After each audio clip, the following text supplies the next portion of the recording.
According to a U.S. Department of Defense statement, the USS Boxer was conducting an inbound transit in the Strait of Hormuz on Thursday at approximately 10 a.m. local time.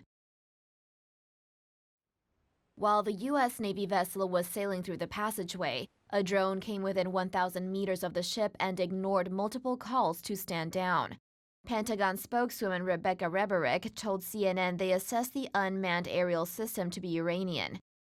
A U.S. military official told CNN that the Marine unit aboard the USS Boxer used counter-drone jamming equipment, which is able to detect, identify, and defeat drones with an electronic attack. When the drone closed within a threatening range of the USS Boxer, the vessel took defensive action and immediately destroyed it.